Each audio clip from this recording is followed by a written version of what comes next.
नमस्कार, प्रदेश की number 1 debate show में आपका बहुत बहुत स्वागत। मैं हूं आपके साथ संतोष गंगवार। शिक्षा का मंदिर एक बार फिर से सियासत का अखाड़ा क्यों बनता जा रहा है? सवाल आज एक बार फिर देश की सबसे प्रभावशाली यूनिवर्सिटी जेएनयू यानी जवाहरलाल नेहरू यूनिवर्सिटी से उठ रहा है। जहां पढ़ाई की चर्चा होनी चाहिए थी, रिसर्च पर बात होनी चाहिए थी, वहां एक बार फिर देश के प्रधानमंत्री और गृह मंत्री के खिलाफ बेहद आपत्तिजनक और भड़काऊ नारेबाजी हुई है। नारे भी उमर खालिद और शर्जील इमाम जैसे दंगाइयों के समर्थन में लगाए गए, जिनकी जमानत याचिका देश की सर्वोच्च अदालत ने यह कहते हुए खारिज कर दी कि दिल्ली दंगों में शर्जील इमाम और उमर खालिद की मुख्य भूमिका थी, इसीलिए उन्हें जमानत नहीं दी जा सकती। बावजूद इसके जेएनयू में हमारे और आपके टैक्स के पैसे से पढ़ने वाले कुछ लफंगों ने न सिर्फ दिल्ली दंगाइयों के समर्थन में नारेबाजी की, बल्कि देश के 145 करोड़ की जनता की ओर से चुने गए प्रधानमंत्री और गृह मंत्री के खिलाफ आपत्तिजनक नारे लगाए। हालांकि जेएनयू प्रशासन ने इस पर कड़ा रुख अपनाया है। यूनिवर्सिटी ने साफ कहा है कि यह आचार संहिता का सीधा उल्लंघन है और ये नारे अनजाने में नहीं बल्कि जानबूझकर और बार बार लगाए गए। ऐसे में सीधा सवाल है कि क्या टैक्स पेयर के पैसे पर चलने वाली यूनिवर्सिटी में देश विरोधी गतिविधियां होती रहेंगी? क्या इस देश को छात्र राजनीति के नाम पर देश के लोकतांत्रिक ढंग से चुने गए प्रधानमंत्री और गृह मंत्री के खिलाफ आपत्तिजनक भाषा का इस्तेमाल स्वीकार है? और सवाल यह भी पूछा जाएगा कि क्या ये लफंगे जेएनयू में पढ़ने आए या नियमों का उल्लंघन करने, देश के प्रधानमंत्री और गृह मंत्री के खिलाफ नारेबाजी करने? क्या यह अभिव्यक्ति की आजादी है या सीधे तौर पर देश विरोधी खतरनाक सोच? आज की बहस इन्हीं सवालों पर। सबसे पहले जेएनयू कैंपस का वीडियो दिखाते हैं जिसमें समाजवाद को धीरे धीरे लाने के नारे लग रहे हैं और उसके बाद प्रधानमंत्री मोदी और अमित शाह के खिलाफ आपत्तिजनक टिप्पणियां की जा रही हैं। सुनवाते हैं सीधे।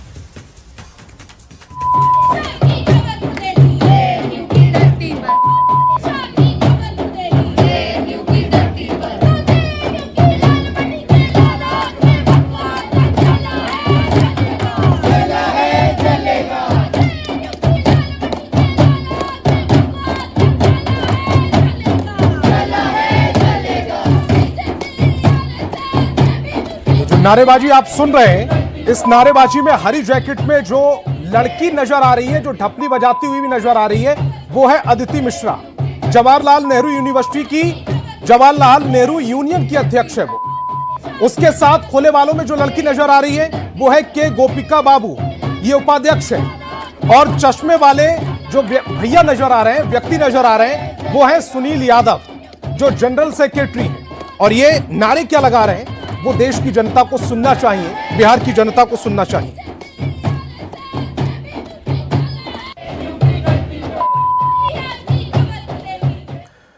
और इस नारेबाजी के बाद सियासत भड़कनी थी और भड़की भी। बीजेपी नेताओं ने इस पर कड़ी नाराजगी जताई है। सुनवाते हैं सीधे। अब कांग्रेस लेफ्ट इकोसिस्टम के स्टूडेंट्स डेथ के थ्रेट्स देने लगे हैं। मतलब कि वो नारे लगा रहे थे जेएनयू में कि मोदी शाह की कब्र खुदेगी जेएनयू के कैंपस पर। ऐसे नारे हमने कांग्रेस के कार्यक्रम में भी सुने हैं कि मोदी तेरी कब्र खुदेगी।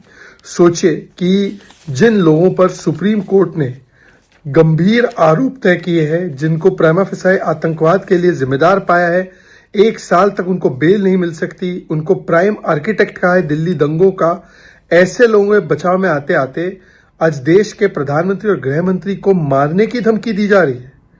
यह है कांग्रेस लेफ्ट का इकोसिस्टम। ये जेएनयू को टुकड़े टुकड़े गैंग, राहुल गांधी जैसे देश विरोधी मानसिकता वाले और सभी, चाहे आरजेडी हो, चाहे टीएमसी हो, चाहे वाम दल हो, ये टुकड़े टुकड़े गैंग का एक कैंप ऑफिस बन गया, कार्यालय बन गया। और भूले नहीं, ये भारत है, नरेंद्र मोदी का भारत है, 21वीं सदी का भारत है। विवेकानंद कह गए थे भगवा ही होगा, और ये नरेंद्र मोदी को और अमित शाह को कब्र खोदने वाले खुद कब्र में चले गए हैं। यहाँ से उग्रवादी का खात्मा हो गया पूरे देश से। इसलिए मैं टुकड़े टुकड़े गैंग से कहना चाहता हूं कि उमर खालिद जो पाकिस्तान की सोच रखता था, शर्जील इमाम, चिकन नेक को अलग करना, और खालिद और शर्जील के समर्थन में जो लोग बोलेंगे वे देशद्रोही है। ऐसे लोगों पर देशद्रोह का मुकदमा चलना चाहिए। ऐसा नहीं है कि जेएनयू में पहली बार यह विवाद खड़ा हो रहा है और इस तरह की नारेबाजी हो रही है। इससे पहले भी तमाम बार जेएनयू विवादों में रहा है। इतिहास आपको दिखाता हूं, जेएनयू का इतिहास क्या रहा है। 1983 में वामपंथी छात्रों की हिंसा इतनी बढ़ गई थी कि 1 साल तक के लिए यूनिवर्सिटी को बंद रखना पड़ा था। 1990 के दशक में कई बार हिंसक घटनाएं हुई। साल 2000 में मुशायरा हुआ था और उसमें पाकिस्तान समर्थक नज़में पढ़ी गई। करगिल युद्ध में हिस्सा लेने वाले 2 सैनिकों ने जब इन नज़मों का विरोध किया तो उन्हें पीटा गया। 2005 में प्रधानमंत्री के जेएनयू आने पर हिंसा हो गई। 2010 में दंतेवाड़ा में सीआरपीएफ के 76 जवान शहीद हुए थे तो गोदावरी ढाबे पर जश्न मनाया गया, डीजे पार्टी हुई थी, डीजे पार्टी। 2013 में महिषासुर पूजन दिवस पर दुर्गा माता को अपशब्द कहे गए और अपशब्द वाले पर्चे भी बांटे गए। 2016 में आतंकी अफजल गुरु की फांसी की बरसी पर भारत तेरे टुकड़े होंगे जैसे नारे लगे, आप सबको याद होगा। और 2019 में अनुच्छेद 370 हटाने पर अलगाववादी नारे लगे थे, उसकी भी जानकारी होगी। और आज प्रधानमंत्री नरेंद्र मोदी के बारे में और गृह मंत्री अमित शाह के बारे में किस तरह की भाषा का इस्तेमाल किया गया है वो भी आप देख रहे हैं। अब सीधे सवालों पर आते हैं। सवाल है, जेएनयू पढ़ने की जगह है या नफरत फैलाने की?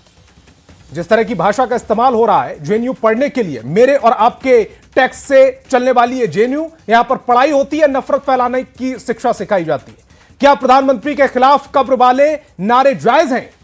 अगर नहीं है तो विपक्षी दल आकर इसका विरोध क्यों नहीं कर रहे हैं? छात्र राजनीति के नाम पर अराजकता क्यों हो रही है? उमर शर्जील के समर्थन पर असली एजेंडा क्या है? और सवाल यह भी पूछेंगे कि क्या कैंपस में आचार संहिता सिर्फ कागजों पर है? अगर कागजों पर नहीं है, असल में है, तो कार्रवाई होती क्यों नहीं दिख रही है?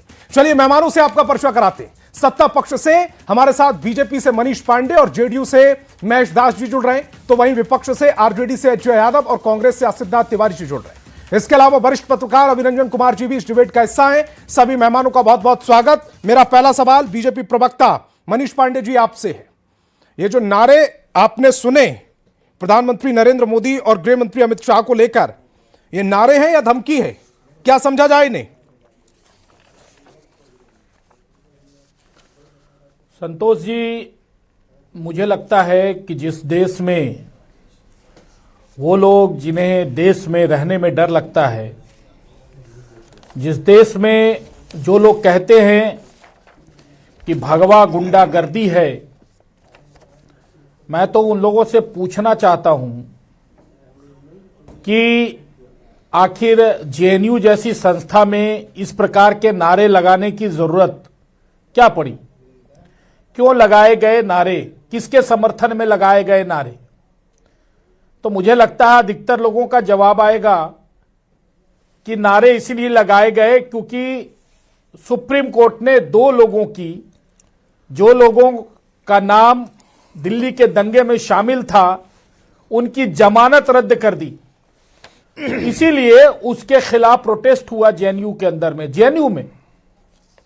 और उसमें एक दो लोग ऐसे भी हैं जो वहां के छात्र भी रहे हैं और पहले भी उनकी कहीं न कहीं भूमिका रही है इस प्रकार के कामों में। तो ये सुप्रीम कोर्ट के निर्णय के खिलाफ उन अभियुक्तों का जिनके ऊपर 35 लोगों की हत्या, उस दंगे में मरने का आरोप भी लगा है और न्यायालय ने उसको जायज ठहराया है उन आरोपों को, उसके समर्थन में ये नारे लगा रहे थे। अब आप जरा सा प्रधानमंत्री, मैं भाजपा का प्रवक्ता हूं, प्रधानमंत्री और गृह मंत्री पे दिए गए, हालांकि हम सनातनी हैं तो एक कहावत है ना कि कसाई के सरापने से गाय नहीं मरती है, तो भाई हम तो मरेंगे तो स्वाभाविक है हमारी चिता जलेगी, कब्र तो नहीं खुदेगी, इतना तो तय संतोष जी। लेकिन मैं उन नारों के औचित्य पर जा रहा हूं कि ये नारे लगाने वाले जो जवाहरलाल नेहरू यूनिवर्सिटी के अध्यक्ष, उपाध्यक्ष और महासचिव हैं, उन लोगों ने जो आपने अभी रिपोर्ट दिखाई है उसमें जो नारे लगाए गए हैं, भैया किसके समर्थन में नारे लगाए गए हैं? उन दंगाइयों के समर्थन में। क्यों भाई, किस लिए? तो सबसे पहले जो लोग भगवाई गुंडा कहते हैं, अगर भगवा गुंडा हो जाए तो किसी की हिम्मत है क्या कि इस प्रकार का नारा लगा के और इस देश के अंदर खुला घूम पाए? दिल्ली में सरकार आपकी, केंद्र में सरकार आपकी, तो इन जो नारे करने वालों के चेहरे टेलीविजन स्क्रीन पर हैं, कहिएगा तो नाम फिर एक बार पढ़ के बता दूं मैं। पहचान भी हो चुकी है, एक्शन कब होगा? उसमें दुर्भाग्य से एक तो बिहार का ही है। एक्शन कब होगा? जेएनयू ये नहीं, देखिए भारत विरोधी नारे, प्रधानमंत्री नरेंद्र मोदी विरोधी नारे थोड़ा सा यहां से बचते रहेंगे और ये देश स्वीकार करता रहेगा। मैं और आप संतोष जी, सबसे बड़ा विषय यह है यहां पर, अगर आप आज इस पर चर्चा, संतोष जी अगर आप, मेरी आवाज आ रही है आप तक? जी आ रही है, आ रही है।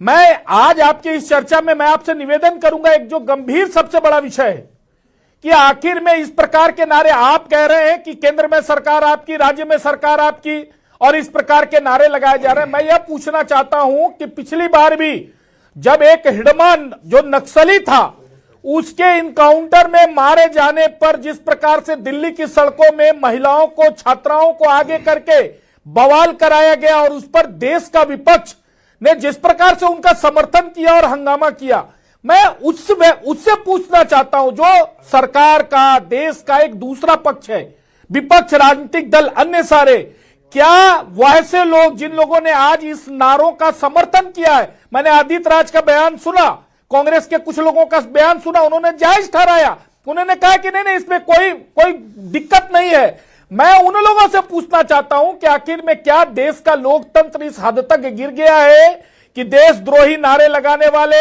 देश में दंगा फैलाने वाले, जिनको सुप्रीम कोर्ट जमानत रद्द करे उसके खिलाफ, सुप्रीम कोर्ट के निर्णय के खिलाफ जाकर प्रधानमंत्री और गृह मंत्री के मारने की बात करते हैं?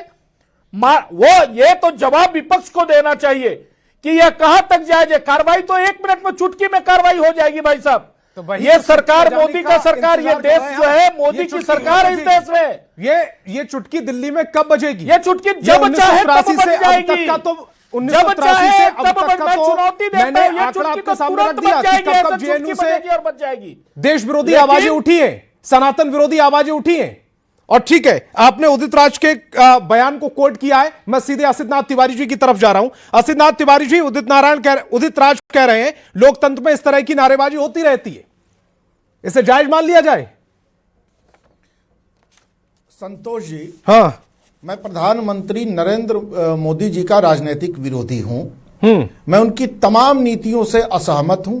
मैं यह स्पष्ट मानता हूं कि प्रधानमंत्री नरेंद्र मोदी की नीतियां, उनकी सोच लोकतंत्र के लिए खतरनाक है। बावजूद इसके मैं ये कल्पना नहीं करूंगा कि भाई प्रधानमंत्री नरेंद्र मोदी मर जाएं और उनकी कब्र खुद जाए। ये हिंसात्मक सोच है, ये हिंसक सोच है।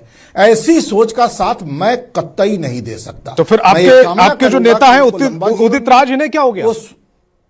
पहले सुन लीजिए, मेरी बात सुन लीजिए। मैं ये कामना करूंगा कि उनका जीवन लंबा हो, वो स्वस्थ रहें और उन्हें इसका अवसर मिले कि वो उनको अपने किए पर पछतावा हो।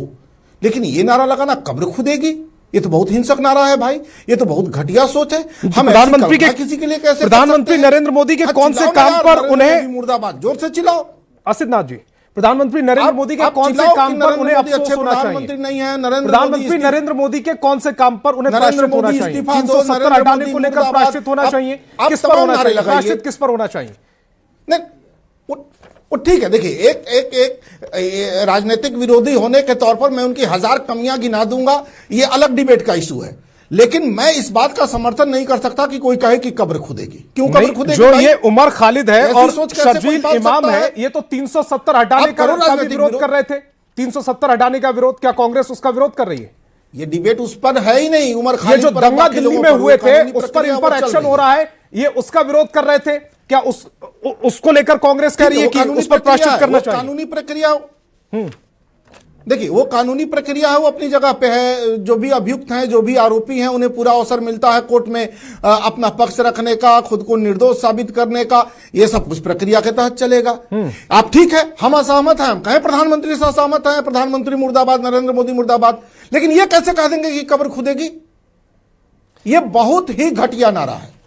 ये पता नहीं इस देश को क्या हो गया है। एक तरफ से जैसे मैं कुछ तारीखें कोट करता हूं, जाएगा पाकिस्तान। असित तिवारी जी, मैं कुछ तारीखें कोट करता हूं। 14 दिसंबर 2025 को दिल्ली के रामलीला मैदान में कांग्रेस की एक रैली में मोदी तेरी कब्र खुदेगी इसी तरह का नारा लगा था। कब्र खुदेगी। 14 दिसंबर 2025 को दिल्ली के रामलीला मैदान में मोदी तेरी कब्र खुदेगी इसी तरह का नारा लगा था। मोदी हटाओ देश बचाओ अभियान 2023 में आम आदमी पार्टी ने लगाया था, उसमें भी यही लगा था। 2020-21 में किसान आंदोलन के दौरान भी नरेंद्र मोदी के खिलाफ इसी तरह के नारे लगे थे।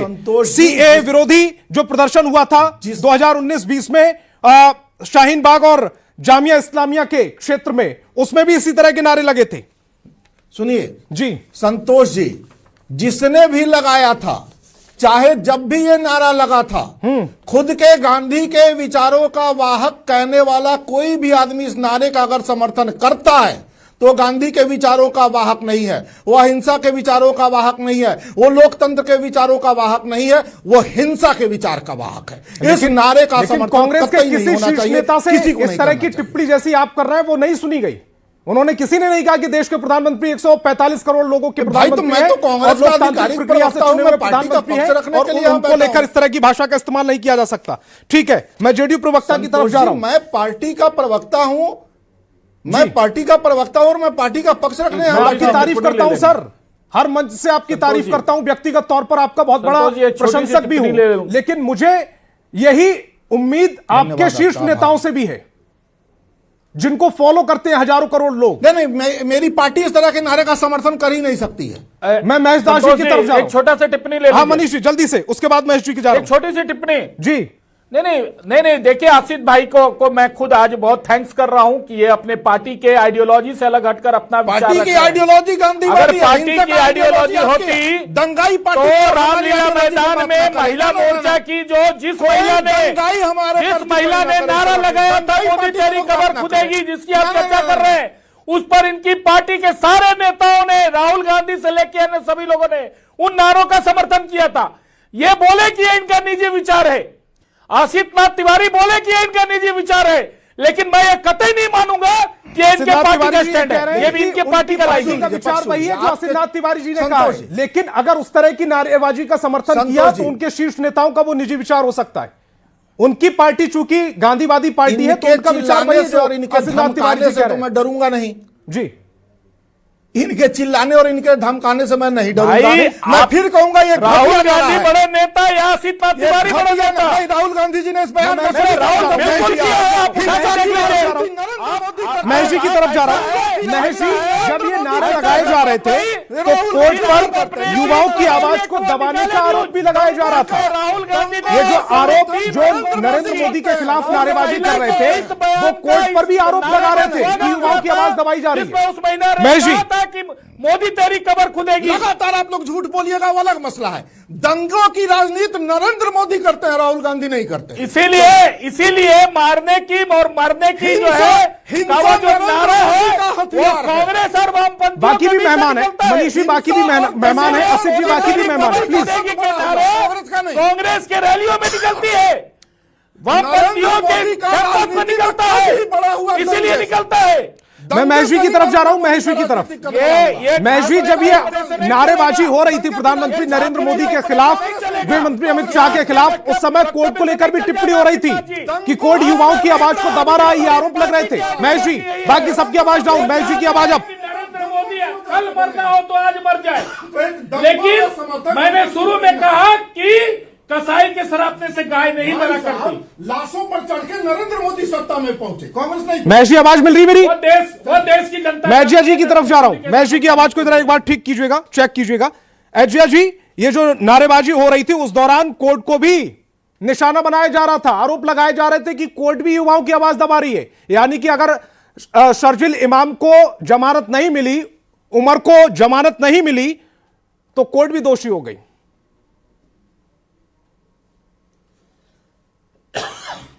ने कहा कि जेएनयू के कुछ लफंगों ने नारेबाजी की। इनको मैं एक क्या बात कहूंगा? बता दूं, अगर ये लफंगे हैं तो नारेबाजी तो लगाएंगे, लेकिन मेरे ख्याल से ये जेएनयू के विद्वान स्टूडेंट्स रहे हैं और इनको कुछ विद्वान कह रहे हैं आप? यूनियन के इनको पद विद्वान के कह रहे लिए हैं गए आप? हैं।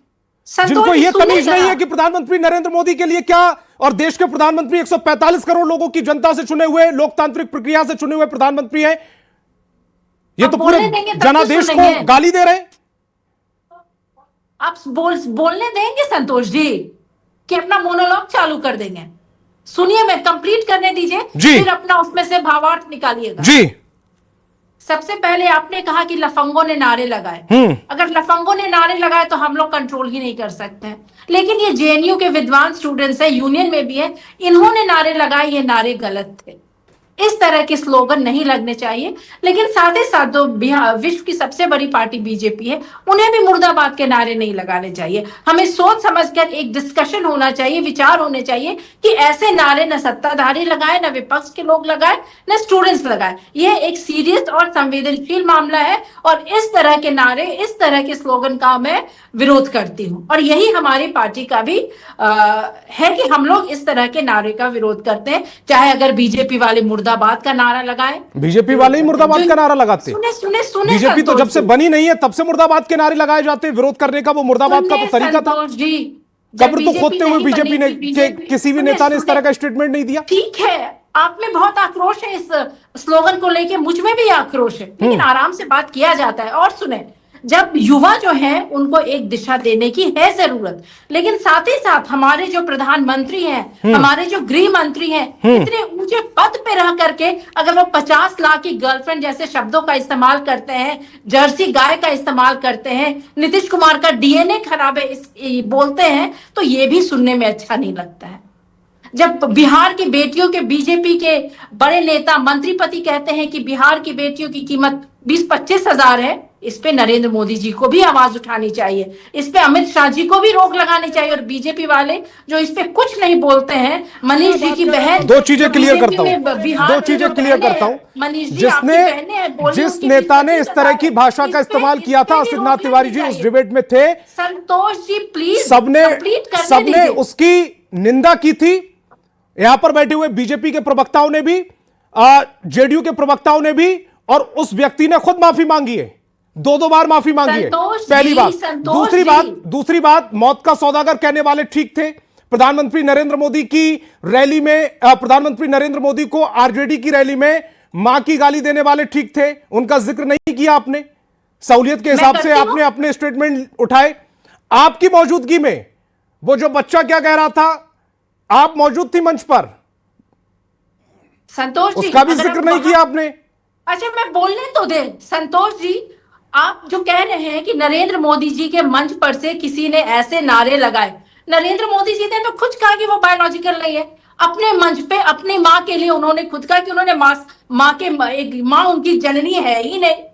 तो इसका मतलब ये होगा कि आरजेडी के मंच से वहां पर गाली दी जाएगी। किसने कहा? अरे नरेंद्र मोदी जी ने कहा। मैं फिर सुनवा दूंगा वो वीडियो आपको। नरेंद्र मोदी जी, मैं जेडीयू की तरफ जा रहा हूं, जेडीयू की तरफ जा रहा हूं। नरेंद्र मोदी जी, एजिया जी कह रही हैं कि ये पढ़े लिखे लोग थे, महेश जी, पढ़े लिखे लोग थे लेकिन भटक गए थे। गाली का समर्थन राजद कर रहा है, विरोध करते हैं। महेश जी, राजद उस गाली का, महेश जी आवाज मिल रही है मेरी? एजिया जी से पूछिए आज भी। उससे आपको भी सहमति होगी कि इस तरह के ये जो लोग पढ़े लिखे थे, जिनको मैंने लफंगा शब्द का इस्तेमाल किया, मेरी भाषा में वो लफंगे थे, जिस तरह की भाषा का इस्तेमाल किया। लेकिन चूंकि एजिया जी कह रही है वो पढ़े लिखे लोग थे और उनको चूंकि भटके हुए हैं, उनको रास्ते पर लाना चाहिए। ये तो 2016 में भी हमने इसी तरह की भाषा देखी थी, 1983 में भी हमने देखा। 1983 में 1 साल तक के लिए यूनिवर्सिटी बंद कर दी थी।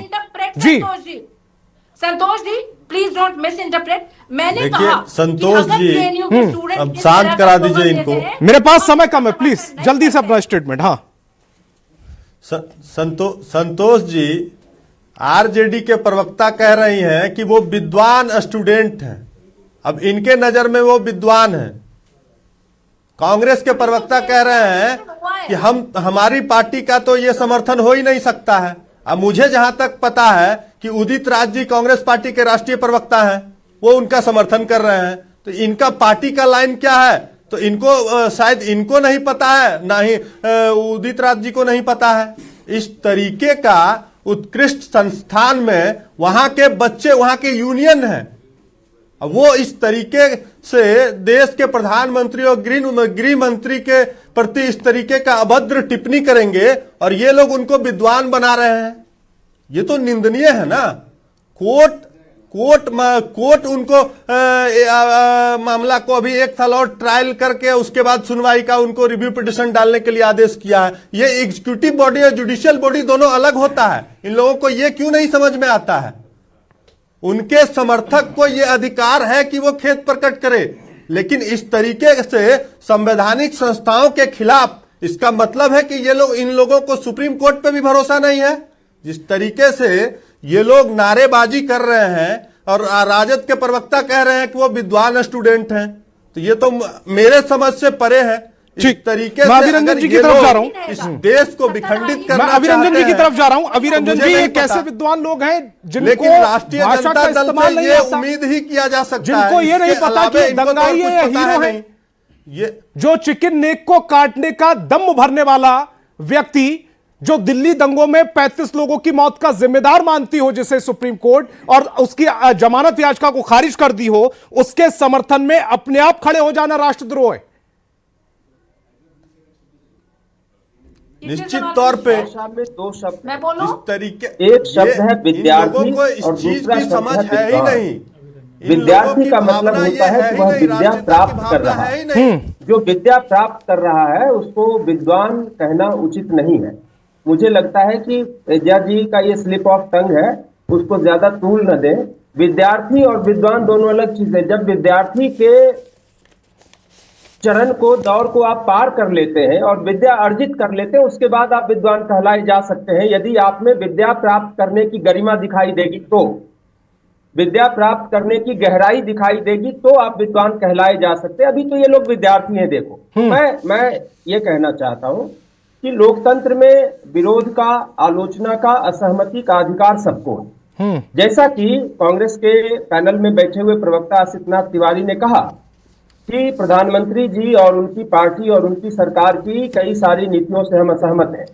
विपक्षी दल होने के नाते उनके विरोधियों को अधिकार है कि वो आलोचना करें, लेकिन ऐसी घटनाओं की, ऐसे बयानों की, ऐसे भाषणों की, ऐसे नारों की जब तक राजनीति में खुलकर निंदा नहीं की जाएगी, जब तक ऐसी घटनाओं के ऊपर कठोर कार्रवाई नहीं की जाएगी, तब तक ये चीजें होती रहेंगी। हमको एक मर्यादा तो सेट करनी पड़ेगी। संतोष, जिंदाबाद और मुर्दाबाद के नारे भारत में मुझे लगता है कि कम से कम 100 साल से मेरे संज्ञान में आम है। आजादी के पहले से भी मुर्दाबाद और जिंदाबाद के नारे हमारे स्वतंत्रता सेनानी भी लगाते रहे हैं।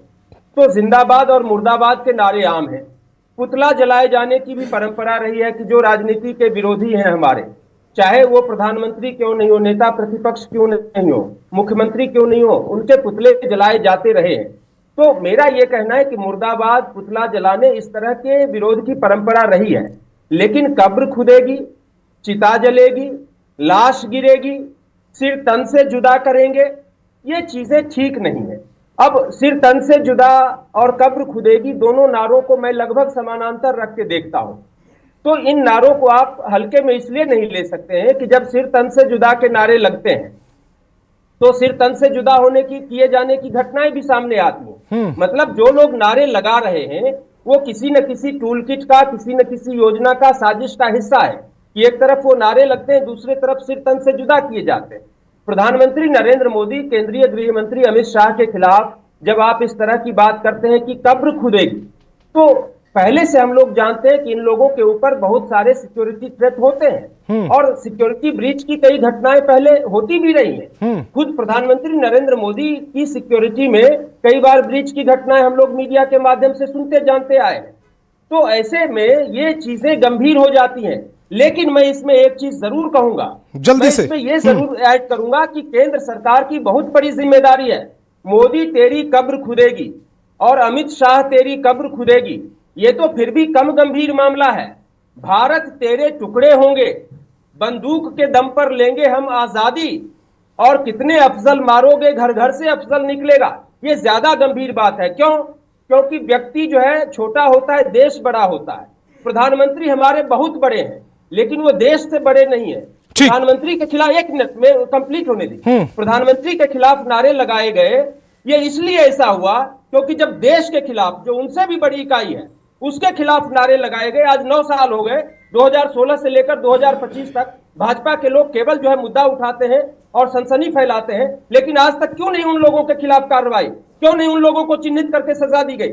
जब आप दोषियों को सजा नहीं देंगे, दोषियों को, दिल्ली के पुलिस कमिश्नर बीएस बस्सी थे उस समय, बार बार कह रहे थे कि हमारे खिलाफ हमारे पास सारे ठोस सबूत हैं। आखिर कहां गए वो सबूत जो इतनी गंभीर घटना के? ठीक है, मैं जवाब ले लेता हूं। अभिरंजन जी, समय कम है, 30 सेकंड में, 30 सेकंड में, चूंकि समय बहुत कम है मेरे पास, 2 मिनट बचे हुए, जल्दी से 30 सेकंड में जवाब दीजिएगा मनीष जी। रहेंगी और इस तरह की आपराधिक घटना इसीलिए हो रही है क्योंकि इतनी संगीन घटनाओं के दोषियों और आरोपियों को सजा नहीं दिलाई जाती है हमारे सिस्टम में। मनीष जी, जल्दी से 30 सेकंड में जवाब दीजिएगा। न्यायपालिका भी ढीली रहती है और समाज की तरफ देखिए से भी संतोष जी, वैसा विषय प्रतिरोध नहीं प्रधानमंत्री आता को जैसा क्या प्रतिरोध शब्द कहने का नहीं है। सबसे बड़ा विषय यह है कि यह नारे तब लगे हैं जब एक देशद्रोही को, एक दंगाई को सुप्रीम कोर्ट ने उसकी जमानत रद्द की और सुप्रीम कोर्ट के आदेश के खिलाफ यह नारे लगाए गए। किसको?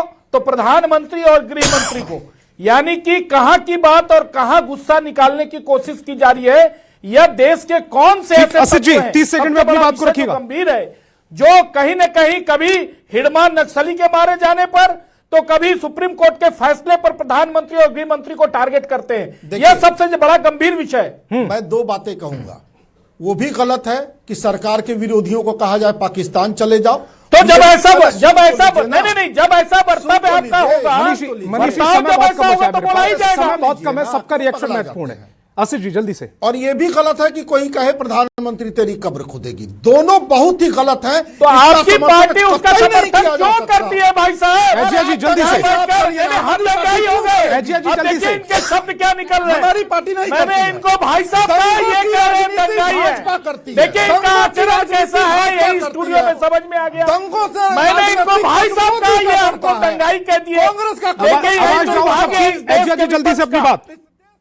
न हम ऐसे स्लोगन का समर्थन करते हैं, न उन बातों का समर्थन करते हैं जब नरेंद्र मोदी किसानों को टेररिस्ट बोलते हैं जब वो आंदोलन करने बैठते हैं, और सोनिया गांधी जैसी नेत्री को या महेश जी, जल्दी से 30 सेकंड में। मन से वो 50 लाख की गर्लफ्रेंड बोलते हैं, जर्सी गाय बोलते हैं। हम इन बातों का भी निंदा करते हैं। प्रधानमंत्री को भी अपनी गरिमा का ख्याल रखना चाहिए, पद का ख्याल रखना चाहिए, और विद्यार्थियों को भी इस तरह के स्लोगन नहीं लगाने चाहिए। है कि उन लोगों को चिन्हित करके कार्रवाई करनी चाहिए। इसलिए कार्रवाई करनी चाहिए कि सुप्रीम कोर्ट के खिलाफ ये लोग इस तरीके का नारा लगा रहे हैं। नारा किसके खिलाफ लगा रहे हैं? देश के प्रधानमंत्री और गृह मंत्री के खिलाफ। अरे भाई, एग्जीक्यूटिव बॉडी और जुडिशियल बॉडी दोनों अलग होता है। ये तो चिन्हित है लोगों ना? को ये चीज क्यों नहीं समझ में आता है? जल्दी से 30 सेकंड में अपनी बात को रखिएगा प्लीज।